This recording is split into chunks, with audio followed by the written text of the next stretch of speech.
Hey everybody, Uncle Rich here for Who's Telling the Truth. Guys, today is show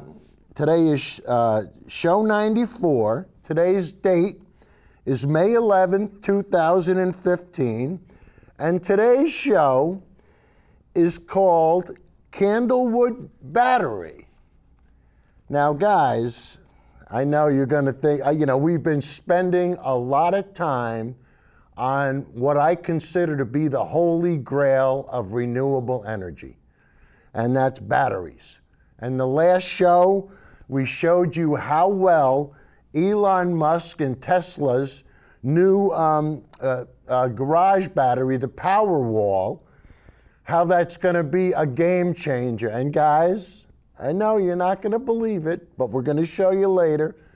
They already sold out. That's right, they sold out of the Powerwall batteries until mid-2016. Guys, they made, the amount of money they made is unbelievable. And all of a sudden, Tesla is starting to say, wait a minute, maybe we're a battery company as opposed to a car company. But guys, it's all the pieces starting to come together. And on this show, the one thing that we always like to talk about, first of all, this show comes to you from Comcast in Danbury, Connecticut. Comcast has the franchise for the cable rights, and they have to, as part of their franchise agreement, they have to give studio time, and we take full advantage of that. It's free, it's for me. Really simple. But most of the time, what we talk about on this show is devoted to learning the truth about renewable energy and climate change. That's what the show is primarily about, And the thing that we love about the renewable energy is the jobs. The amount of jobs that are being created, good paying, living wage jobs, with insurance. And guys, most of it is going to come from batteries. So, yours truly, I always try to find, I go on the internet, YouTube a lot of times, I try to find on what's going to be the next biggest technology. We've looked at Ivanpah, we've looked at so many different solar installations with Apple. And guys, you can go back through all the shows, and everything's up on YouTube. Oh, and I want to say hi to all my friends on Facebook again. Guys, this week we had the most views on YouTube in the start week of any video we've ever done. And I don't know if it's the fact that Elon Musk was, the icon. But man, I tell you, and I want to say thank you. A lot of people on Facebook have my back, and I appreciate it. And I got one thing to say to the deniers. But anyway, guys, we have a lot of fun on Facebook, so come on Facebook, and you can be part of the action. But most of the time, we talk about wind, solar, jobs, and about battery storage. And guys, like I said, I really look for different ideas and different things that can be done with renewable energy. And guys, sometimes the easiest place to look for something is when it's in plain sight. And I really, guys, if I want to look at one of the biggest renewable batteries in the world, all I have to do is look out my front window and I see Candlewood Lake. And believe it or not, our forefathers had the foresight to develop Candlewood Lake as more or less a peak power plant. Guys, I'm not kidding. Candlewood Lake's the biggest lake in Connecticut, and it was designed for one reason, to generate electricity. And I never, You know, I remember, I used to hear guys talk about, well, you know, the generating currents in the lake. And I used to say, generating currents? What the hell are they talking about? I thought it was lake talk, you know, fishing talk. You know, I didn't know. But guys, there are absolutely generating currents in Candlewood Lake. And what we're going to do tonight is, first we're going to take use of the new drone technology. We're going to show you a drone going over Candlewood Lake. We're going to show you some kids having fun with a GoPro on Candlewood Lake. And we're going to show you the owners of Candlewood Lake, which is now Eversource. And guys, I tell you, I didn't know much about Eversource until this week. And believe it or not, guys, in Danbury, in Connecticut, our electric rates are gonna be coming down. I'm gonna show you the proof. I'm gonna give you the numbers. Things are starting to change. I think the business model they're starting to get the idea. And I tell you, Eversource is on the list of top 50 companies to work for. And when you see what the employees of Eversource get paid, you're going to say, I want to work for that company. I want to be part of this. Hey guys, it ain't easy. These guys are out there during storms, and I mean, they go out of their way. So they deserve every nickel they get, but they don't let us down. All right, now anyway, we're going to try something that we haven't tried on this show. We're going to use the new technology, and we're going to show you a drone's eye view of Candlewood Lake while I'm reading to you from Wikipedia.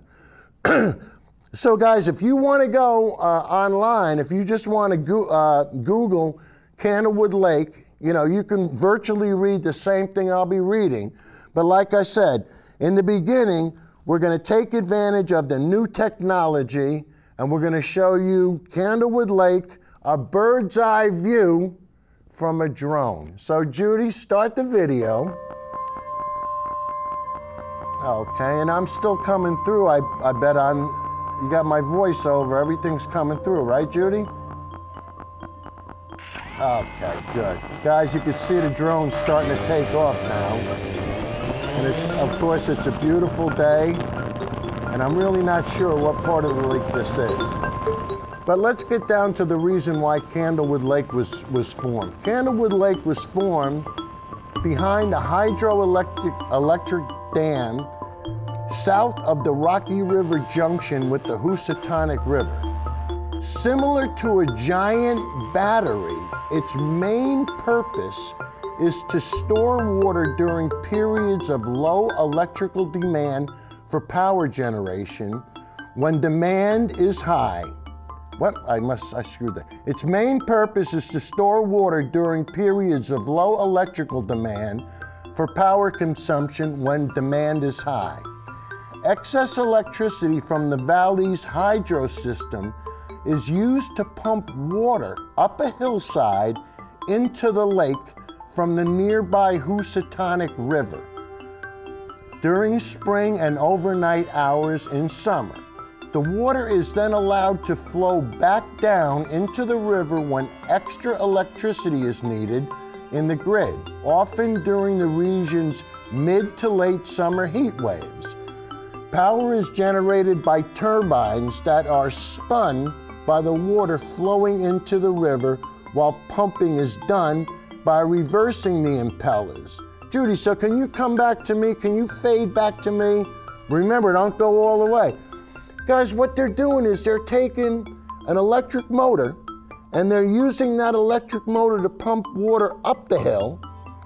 And then what they're doing is they're letting the water flow down the hill, and the motor is now turning the other way and it's generating electricity. It's a pretty simple idea, guys. All right, Judy, so I'm going to keep reading. Candlewood Lake was created in the 1920s. Inhabitants were relocated, but many of the buildings were left standing and some farming equipment was left behind. The roads were not torn up before the valley was flooded. There was said to be a small cemetery in the areas where the lake was built. However, during the construction of the lake, the cemetery was relocated. Scuba divers can investigate buildings from that era, following the roads underwater, and discover artifacts from that era.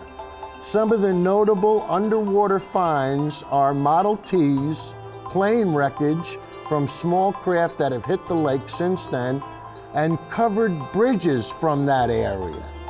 So guys, and we're going to show you about a covered bridge, you'll get a kick out of it.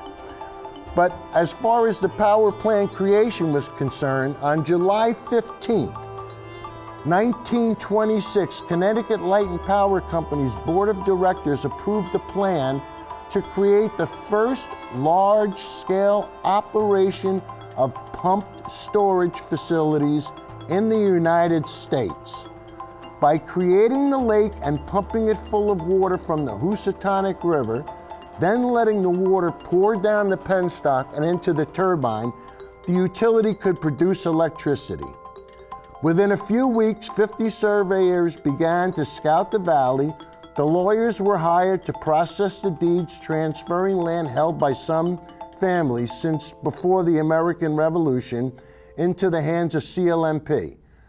The utility had the power of eminent domain, and so the farmers sold their land. All right, so now we're back to me. I guess I'm a slow reader. But guys, that's the whole idea behind the lake. So here it is, one of the biggest batteries in the world. I'm looking at it every day. I've swam in it, I've caught fish in it, I've had all kinds of good, never quite understanding. So you know what, guys? The fact that we're from Danbury and the fact that this is a reason to toot our horn.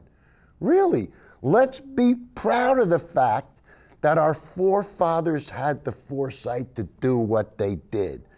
And let's use that as a title, as more or less a feather in our cap where we can say, hey, we were the first. So when people speak about Danbury, Connecticut, they're going to speak in reverent whispers.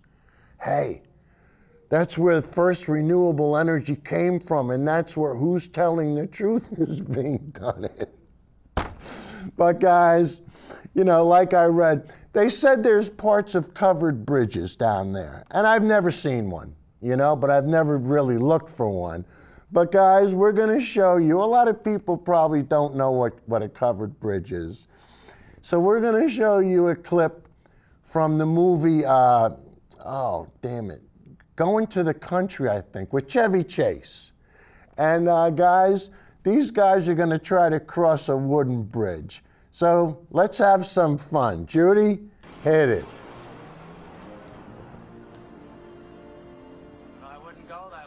Can I get some volume, Judy?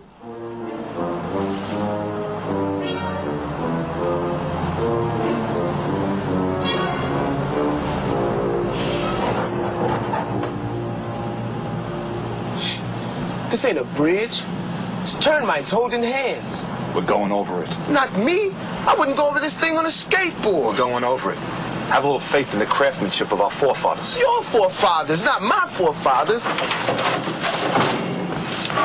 Oh, Lord. This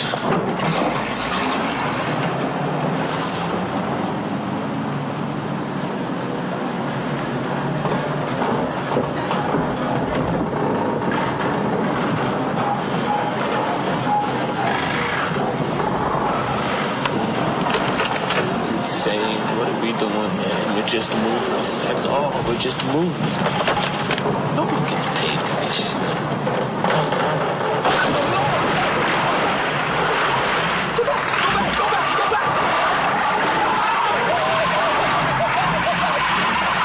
It's over. It's over, man. Shut up! You're making me nervous.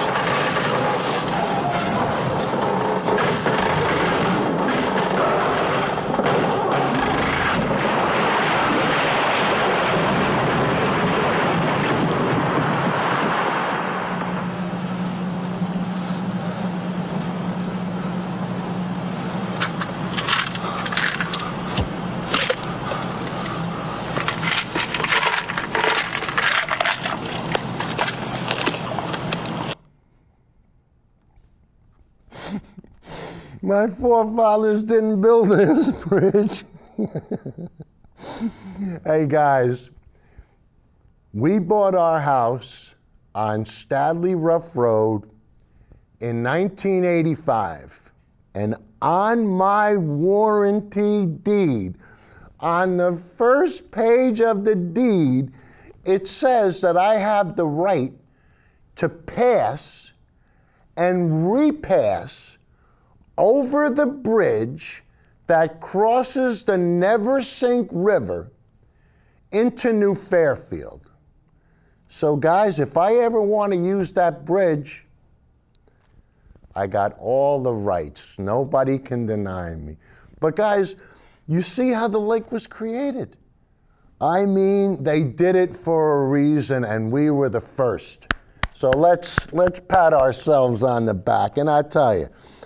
Now, you probably, when I first came up to Candlewood, I wondered, I said, where did the name Candlewood? I said, somebody must have just come up with that.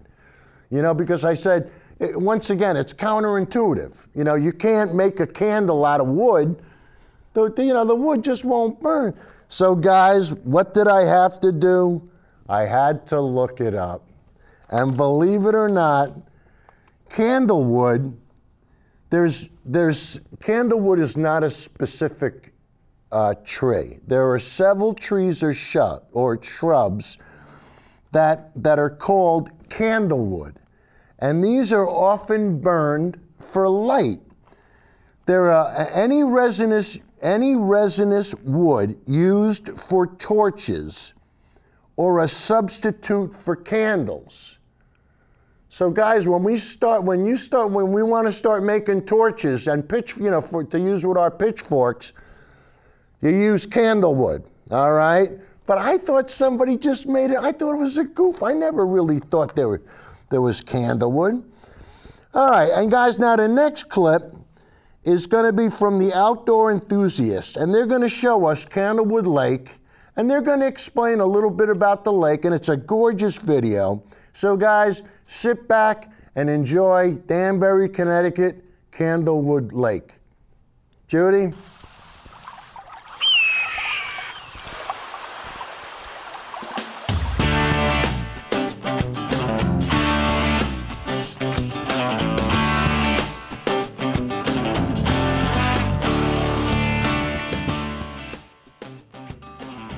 Good morning, I'm Mark Chansky. Hi, I'm Kirsten. Nice to meet you. Nice to meet you. Why don't you tell us what you do around here? Well, I'm with the Boating Education Division, and we're coming up to Candlewood Lake to promote boating education and boating safety to hopefully prevent an accident before it happens.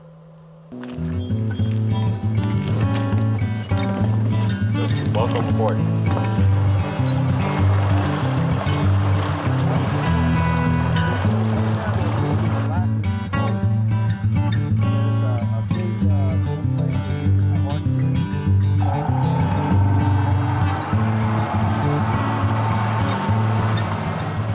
This is Candlewood Lake that we're on now, and it's Connecticut's largest lake. It's a man-made lake. It's made for hydroelectric power, so when the electric companies require electricity, they let water out and they produce electricity during peak times.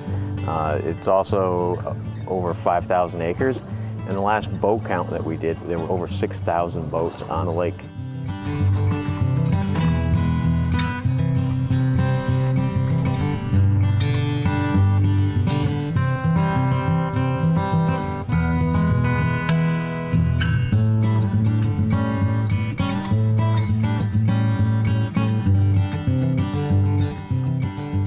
How do people around here use the lake? Like, what kind of activities do they do? Pretty much anything that you can do on the water, you can do right here on Candlewood Lake. Jet skiing, canoeing, kayaking, water skiing, tubing, cruising. People spend the weekends out on the lake. Anything you can do on the water, you can do right here on Candlewood Lake. I've been on the lake for 6 years now, and currently just out enjoying a day with my good friend, catching up over good times, getting a little exercise and some sun. I'm on the lake pretty much every other day, kayaking with the kids about once a week, just to get them out and enjoying the sun and the fun. You can be private and on your own and go to an island and take a break and stretch, but at the same time, if you ever need anything, there's always a boat nearby to be able to wave down and offer you some help and assistance. So you have your life jacket, and that's really great, but do you have your name in your boat? And one of the things about the life jackets is you just never know when you're going to need it. So anybody on a boat, we recommend to wear it. People say, oh, it's just a lake. You know, it's not very dangerous. I don't need a life jacket. Well, Candlewood Lake, when it's busy, can actually get very rough. In times, it's been rougher than times I've been out on Long Island Sound.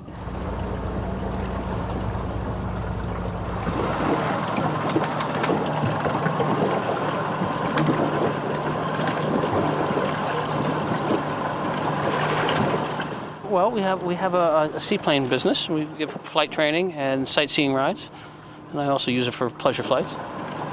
As an instructor, as you solo people, you live it over and over again. I remember, like it was yesterday, my foot shaking and thinking, my instructor's got to be crazy to let me do this. In most cases, all of your students are doing something that they've wanted to do for a long, long time. So the enthusiasm level is huge. There's a lot of education involved in it. It's exciting. This is good, clean fun.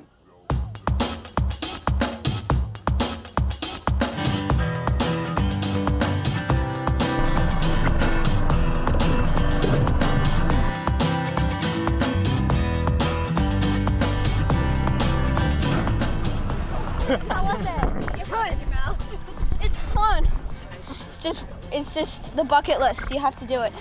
It was horrifying. When you're in your 40s, it's horrifying. Mom, you didn't have to tell Yeah, me. my stomach went up here into my throat. I think I bit my tongue. Yeah, I probably won't do it again.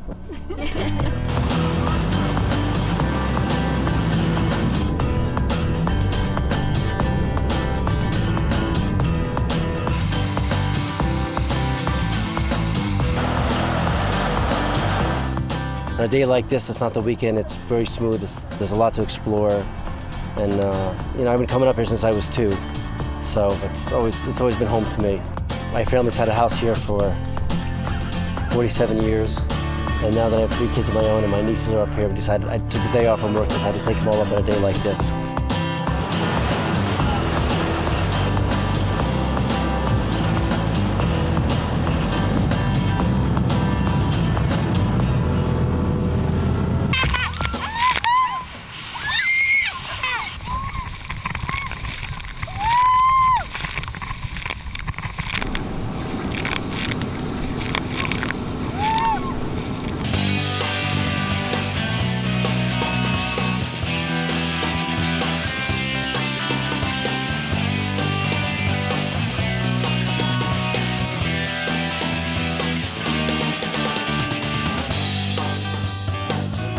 Credit. Okay, good. All right, guys, did you hear what the one kid said? You gotta put this on your bucket list. I'm glad I got it off my bucket list. We're gonna show you Chicken Rock next, and we're gonna show you with a GoPro. But before we get to that, guys, the one thing you want to remember about Candlewood, it's a peaker plant. When we need peak power, that's why we have the lake. You know, in the dead of summer when all the air conditioners are humming, guess what? The lake is draining. You'd never know it.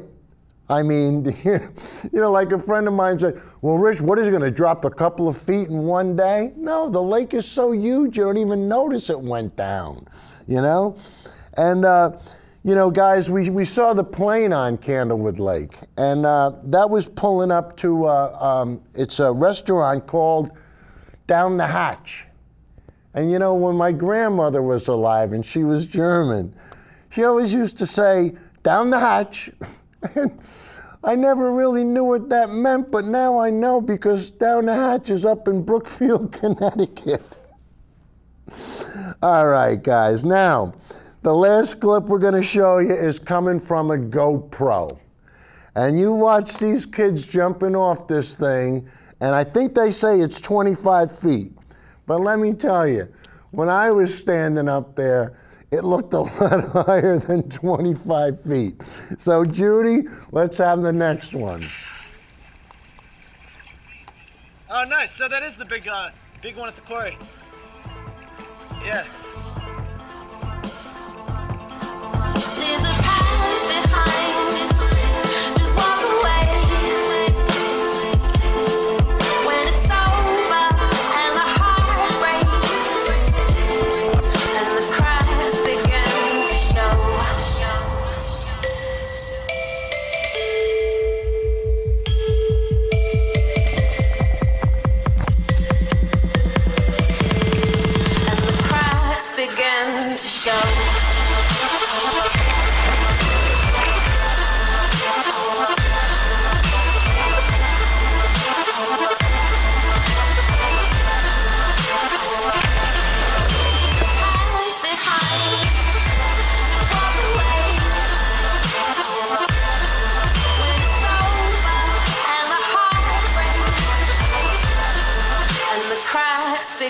Begin to show. Begin to show. Begin to show. Begin to show. Begin to show. Begin to show. Begin to show. Begin to show. Begin to show. Leave the past behind. Begin to show. Begin to show. Begin to show. Begin to show. Begin to show.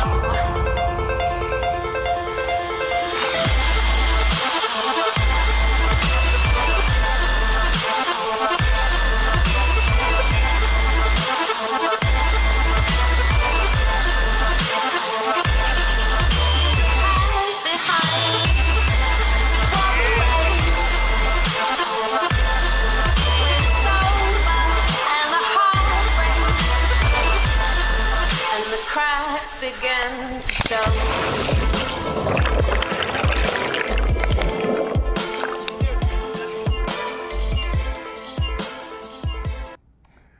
Guys, you know, half the battle is getting up to the part where you jump off.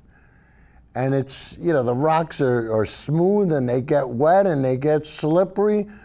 So by the time I got up to the top, I said, you know what? It would be safer if I jump than if I try to walk back down. But guys, when I did that jump, it was probably, I don't know, it was before I had my fake hip put in. But you know, when I was a kid, when I was 20 years old, I used to go to a place in Vermont. We used to jump off a cliff, it was 60 feet, like it was nothing. But I tell you, when you add 40 years, or 35 years, man, I tell you, when I looked over that thing, I said, man, that's a lot higher than 25 feet. But guys, anybody's welcome to do it, and there's always a lot of boats around there, and fortunately, the rocks are pretty much straight down, so you really, even if you screw up, you know, you're gonna really fall into kind of deep, so it's really kind of hard.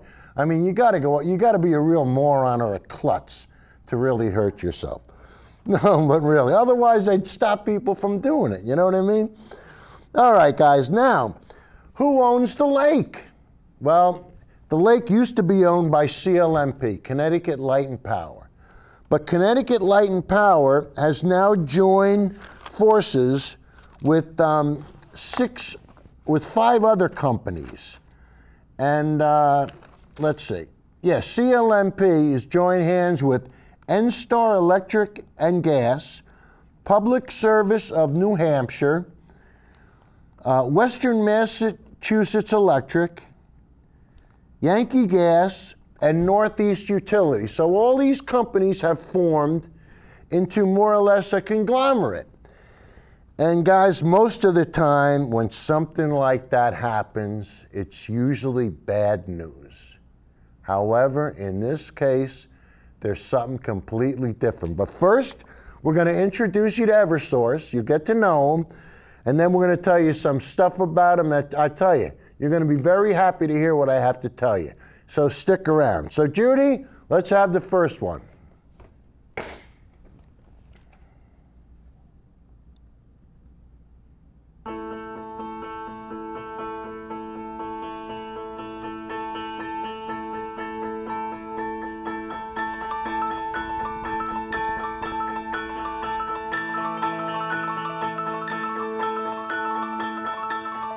More than just another company in New England, we provide the energy that powers our corner of the world.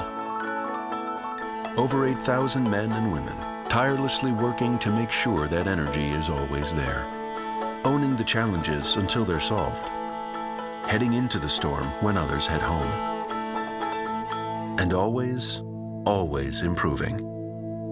Connecting homes, businesses and offices, families, neighbors and friends.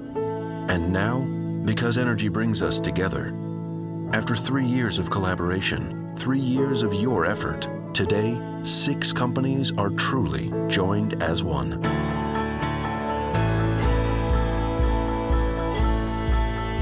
To serve New England.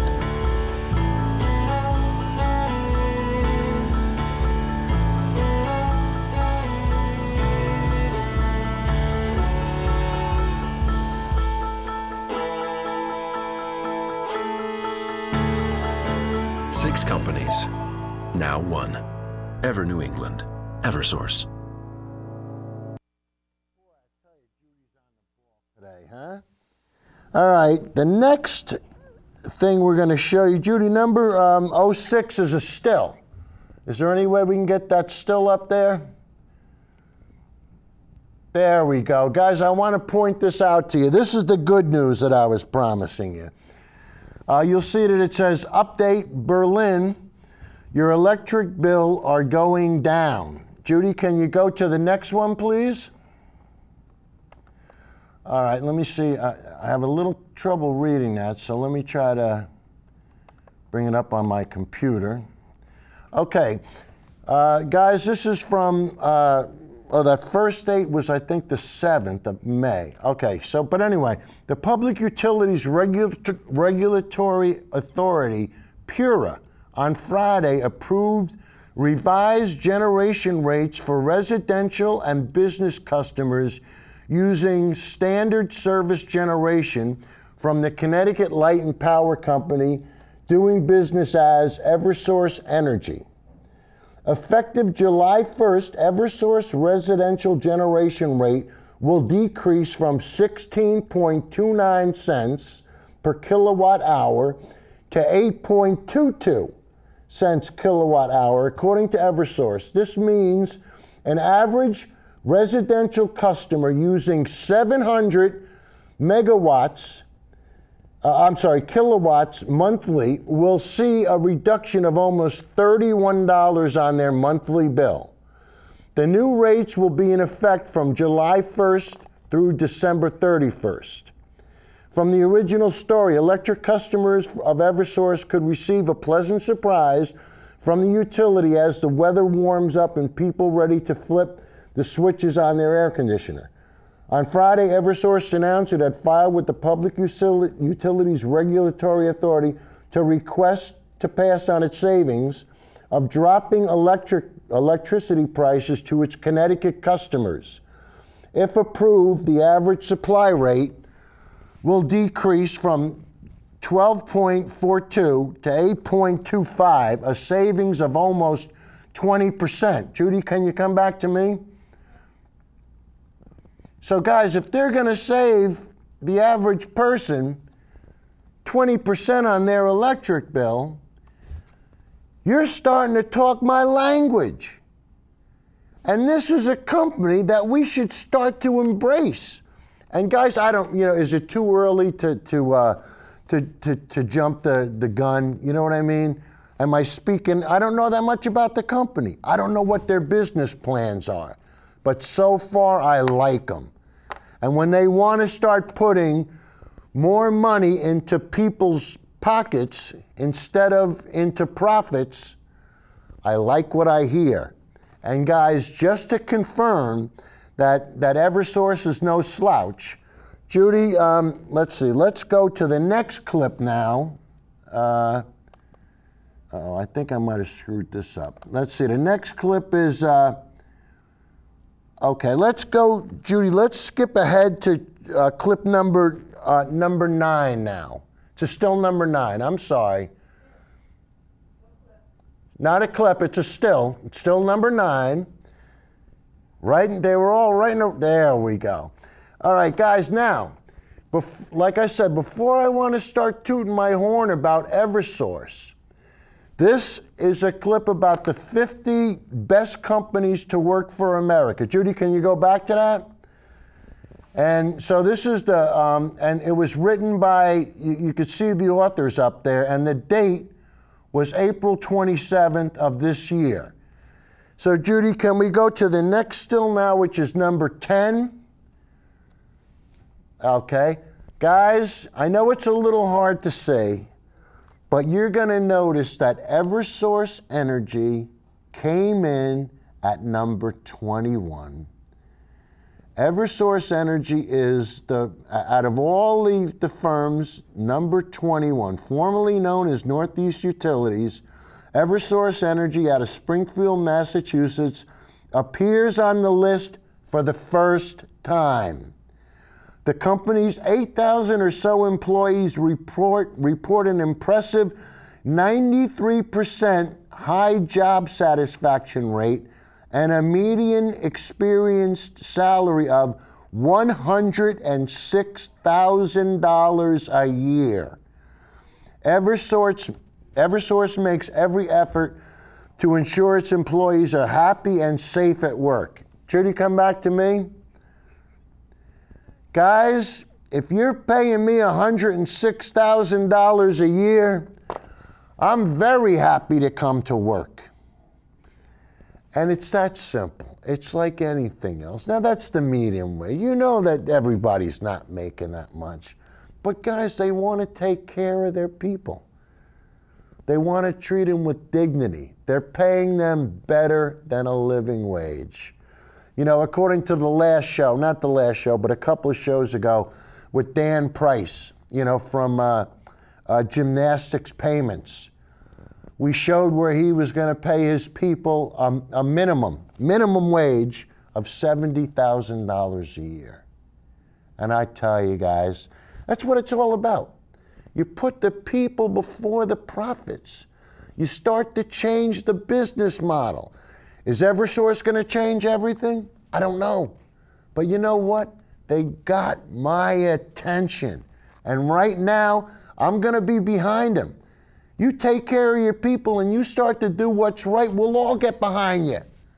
You're going to have the #1 town in the state of Connecticut, the very first town, the biggest battery in the country, behind you.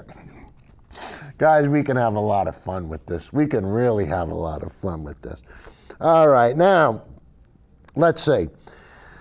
Just to show you that Eversource is sincere in what they're doing, watch what they're starting to do as part of their business plan. So, Judy, let's have video number 11.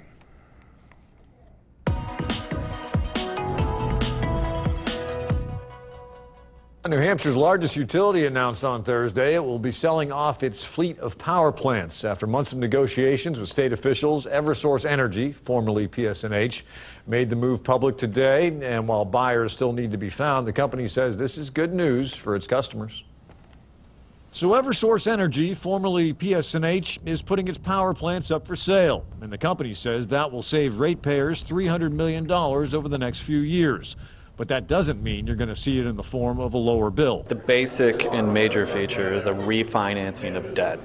Just like you refinance a home at a lower rate, you get a lower interest rate, you pay less. So the savings comes through the estimated reduction of future costs, and customers would no longer be responsible for the care and upkeep of the power generating plants. That's a win-win for the company, it's a win-win for customers of PSNH, and quite frankly, it's a win-win for the state of New Hampshire. Once the plants are sold, Eversource will buy its power on the open market instead of generating its own. And while critics fear the move could push rates up in the long term, Eversource President Bill Quinlan points out that the region as a whole has been on the clock for a while now to diversify its energy sources. That's why it's critically important to build out the infrastructure in the next couple of years, both gas pipeline infrastructure as a fuel source, as well as hydroelectric importation through transmission from Canada. The latter example, better known as the controversial Northern Pass project. Where that goes remains to be seen, but Senator Jeb Bradley believes the bottom line with this move is that it's a good deal. We minimize the risk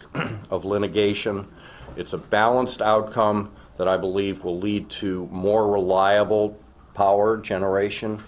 All right, it's still unclear what this move means to the 280 or so employees at the power plants, but the deal does require that the plants stay in operation for a minimum of 18 months after the sale. Guys, their power plants are up for sale. Do they want to sell the lake? Could you imagine if we bought, if the 5 towns that surround the lake bought the lake and we start generating our own electricity? And we all benefit as a community. Hey, we could put a couple of wind turbines up by the prison. They would look gorgeous on that mountain. They would stand up as, you know, hey, I tell you, guys, you ain't seen nothing yet. And it's all gonna happen, you know, and like I said earlier, sometimes, you know, the best way to hide something is put it in plain sight. People won't look for it. And I gotta give a little conservative dig in here, guys.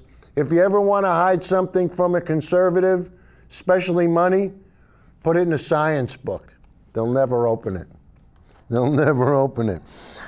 But guys, really, if the power plants are for sale, that's something we could do. And you know, what's happening now is, you know, Eversource is starting to buy blocks of electricity. You know, like from wind farms, from different, hey, they can buy it from us. We're easy. But how much do you need? We'll sell you as much as you want. Hey guys, I think we're onto something here. All right, now, let's see. I think that about does it. Yeah, that's it for Eversource. But guys, you know, last week we did the Tesla Powerwall, and we're going to play this this next clip. And I tell you, it's, you know, CBS did a beautiful job, and Tesla is doing a beautiful job, and let's enjoy ourselves. Judy, hit it. More and more American homes now have solar-powered panels on their roofs. But when the sun goes down, there's no more power. Now Tesla, the electric car maker, has come up with a solution: large, high-tech batteries. Tesla's founder, Elon Musk, says they'll let how's homeowners our store time? solar power during the day and keep using it at night. Let's learn more from CNET.com senior editor Bridget Carey. Bridget, good morning. Hey, good morning. So this is called the Powerwall battery. What does it cost? What does it do? All right, so basically the company that has made the electric car to get you off fossil fuels has made a home battery to get you less dependent on the grid and get you using solar. This is the same kind of battery that you might find in your phone, but it's a lot bigger. It's 220 pounds. You'll put it on the garage. It's as big as a TV. And when it comes to how much juice is inside, it's about a third of the power that you might use in your home in a typical day. Wow. But of course the question is it worth getting? Okay, so the batteries themselves, $3,000 or $3,500, depending on if you want how much juice you want. Right. And you have to ask yourself, is it worth it depending on where you live and what's going on? If you're in a place that is really sunny, electricity is expensive, and you have solar panels, like someplace in California, then it's going to pay off over time. But if you don't have solar panels, you have to do a little homework. You have to see how much energy your power company is charging you, and if they have a big difference between different times of high demand and low demand. Because if there is a big difference in high demand times and low demand times, you can kind of work the system a little bit. Right. Yeah. So when everyone is cranking their AC, has the lights on, you don't have to pay for more expensive power at that time. You can use your battery, which, guess what, charged up overnight when the cost was less. You know, it seems like so many different energy companies are moving into this space right now. But when you say things like run the air conditioning, you know, take care of other things that you run on energy, how much power can we actually store and how long will it last? You know, it remains to be seen how many different kind of appliances we can have running at once on this thing. But if you think about it, it has enough juice to definitely run your lights and get your fridge going. You know, it's interesting. It's also a way to kind of count it as a backup battery if the power goes out. Right. The big issue with batteries from the beginning here has been the cost of them. Now, Tesla has built this new $5 billion plant. Is that going to help bring down the cost? The cost of batteries are going down. Tesla is putting a lot of investment into battery technology. Even the cost of solar panels are also going down. What is interesting is that Tesla is trying to solve the big battery problem. In technology, this is the next frontier. Yeah. Right now, battery technology has been the same. It hasn't kept up with computers, and Tesla wants to solve that problem. You think of Tesla as a car company, they're really a battery company. Well, it's interesting to see that this battery is derived from the car battery that they made, but when can people actually get this one, the Powerwall? It's going to be, well, you can order it now, and they're going to start delivering them in the summer. Tesla has been a game changer, let's face it. I mean, are they going to be a game changer here, do you think? They have a lot of cool factor. They definitely are getting the conversation going. They're getting people maybe thinking differently about energy in their homes and being able to, you know, save money. And if they can get the batteries cheaper and get them in more places, yeah, it could be a game changer, definitely. Bridget Carey, thanks so much for being with us this morning.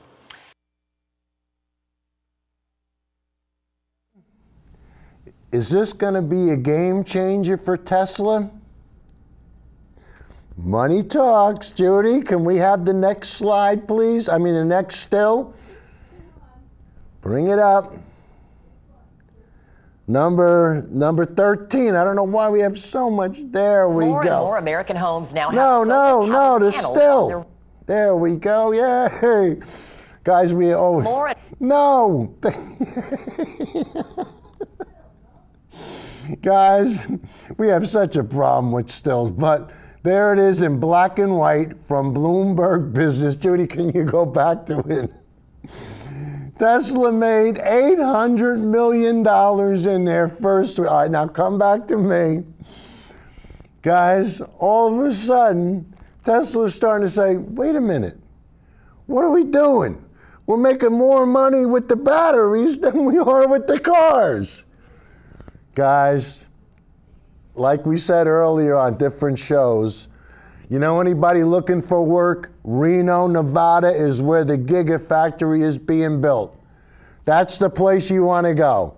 That's going to be, move west, young man and young woman. Go out there. There's money to be made. All right, so anyway, guys, there's one last thing I want to talk about that we didn't mention with the with EverSource. And you know, we've talked about this so many times, about changing the business model. How the electric companies like EverSource are going to make more money by selling less electricity.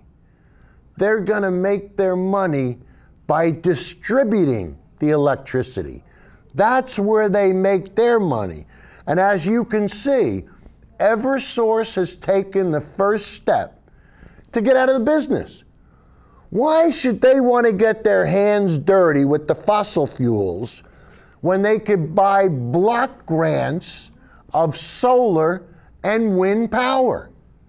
And don't forget, once the Cape Wind Farm in Massachusetts, up by Cape Cod, once that's built, man, oh man, you're going to be able to buy that wind cheaper than we're paying for coal or any fossil fuels now. So once again, guys, they're getting out of the business. I like what I see, but the jury's still out. But you know what? As long as you're willing to play ball, I'm willing to stand behind you.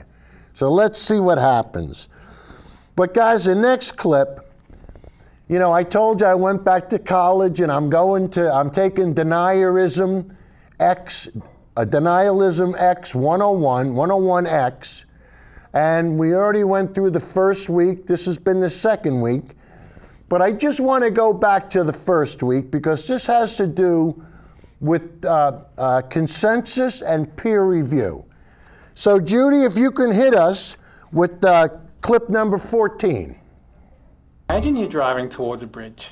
Have you ever pulled over, taken out your phone, and started browsing blogs about bridge building to decide whether the bridge was safe to cross? Of course not. You trust in the engineers Dave, I who hate to built be a that pain in bridge. the ass, I'm sorry. That's how we form our views on complicated issues. Rather than master a whole body of knowledge, we use a mental shortcut. We rely on experts and trust them to do their jobs. Or failing that, we trust that their colleagues would catch their mistakes before anything goes wrong.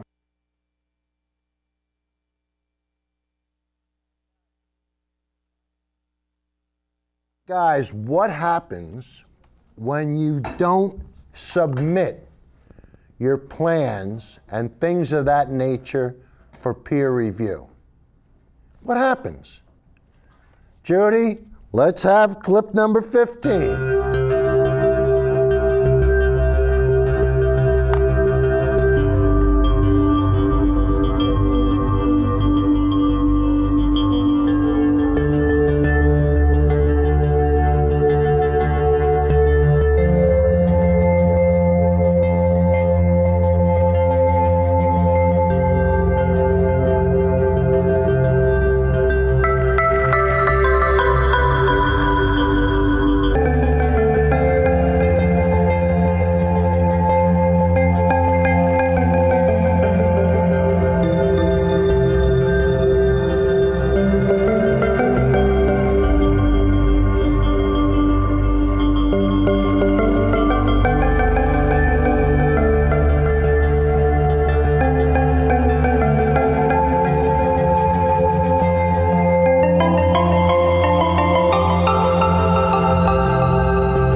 Guys, when somebody says to you from now on that they don't agree with consensus and they don't believe in peer review, ask them one question.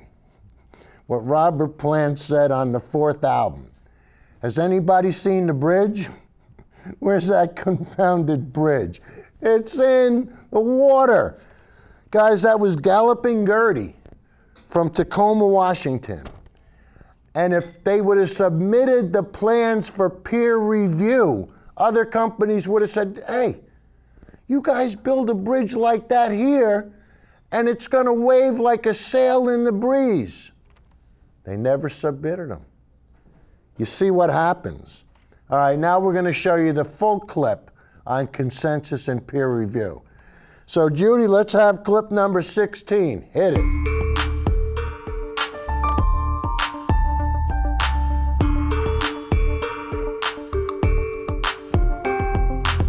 Imagine you're driving towards a bridge. Have you ever pulled over, taken out your phone, and started browsing blogs about bridge building to decide whether the bridge was safe to cross? Of course not. You trust in the engineers who built that bridge. That's how we form our views on complicated issues. Rather than master a whole body of knowledge, we use a mental shortcut. We rely on experts and trust them to do their jobs. Or failing that, we trust that their colleagues would catch their mistakes before anything goes wrong. Now, in a perfect world, everyone would be aware of all the lines of evidence for human-caused global warming. We would know all the human fingerprints that are being observed across our climate. But life is busy. We have to pay the bills, get the kids or ourselves off to school, and keep track of all the characters on Game of Thrones. So most of us use the mental shortcut of expert opinion. In the case of climate change, the experts are climate scientists who are actively publishing peer-reviewed climate research. Because the body of evidence is so strong, there's overwhelming agreement among climate scientists that humans are causing global warming. How do we know the level of agreement? In 2009, climate scientist Peter Doran and Maggie Kendall Zimmerman at the University of Illinois in Chicago surveyed Earth scientists. The survey asked the scientists if humans are significantly changing global temperature. When the survey results came back, they found that not every group shared the same opinion. Different groups had different levels of agreement about climate change. For example, the group of scientists with the lowest agreement that humans were causing global warming were economic geologists at 47%. The next highest were meteorologists at 64%. However, what they found was that the higher the level of expertise in climate science, the stronger the agreement about human-caused global warming. For the most qualified group, climate scientists actively publishing climate research, there was 97.4% agreement that humans were significantly changing global temperature. A year later in 2010, another study took a completely different approach to estimating the level of consensus. William Anderegg at Princeton University and his colleagues collected a number of public statements from scientists about human-caused global warming, including as many dissenting statements as they could find. Then they narrowed their focus to only the scientists who had published climate research in scientific journals. They found the same result as Doran did the previous year. Among publishing climate scientists, there was 97 to 98% agreement that humans are causing global warming. And just like Doran, Anderegg found that scientists convinced of human-caused global warming had published substantially more climate research than what he termed unconvinced scientists. More recently, in 2013, I led a team of researchers at Skeptical Science in conducting the most comprehensive analysis of climate research to date. We looked at climate papers from 1991 to 2011. This amounted to over 12,000 papers. We found that among papers stating a position on human-caused global warming, 97.1% affirmed the consensus. So 3 different studies using 3 different methods all found overwhelming scientific agreement. But that's not the only evidence of a consensus. Virtually every scientific organisation that has made a statement about climate change has endorsed the consensus. Note the social diversity in the organisations listed. They come from the fields of geophysics, chemistry, meteorology, physics, oceanography, and geology. The diversity of the consensus also applies to countries. The academies of science from 80 countries have endorsed human-caused global warming. Not a single academy of science in the world has rejected the consensus. Many lines of empirical evidence tell us that humans are causing global warming. Similarly, a number of independent sources find overwhelming scientific agreement about human-caused global warming. We see it in surveys of scientists, in analyses of published research, and in the diversity of scientific organisations all over the world. There is one myth about climate change which argues that there's no scientific consensus because 31,000 scientists have signed a petition rejecting the consensus position. The petition is a website called the Global Warming Petition Project. However, the only requirement to be listed in this petition is an undergraduate degree in any kind of science. According to the US Department of Education, over 10 million people earned a science degree between 1971 and 2008. So while 31,000 people signed this petition, that's only 0.3% of Americans with science degrees. And most importantly, only 0.1% of those 31,000 scientists are climate scientists. So the claim that the Global Warming Petition Project disproves the scientific consensus is a myth that uses the technique of magnified minority. This involves making the petition. Guys, if you want to get involved, Google Denialism 101X. It's a free course. I mean, you know, it's all about learning, and that's what this is about. This socially learning, sharing with each other. And guys, I'm going to get this up on Facebook, and I'll have it up on YouTube tonight, and hopefully you'll pass it around to your friends. See you next week, everybody. Take care. Oh.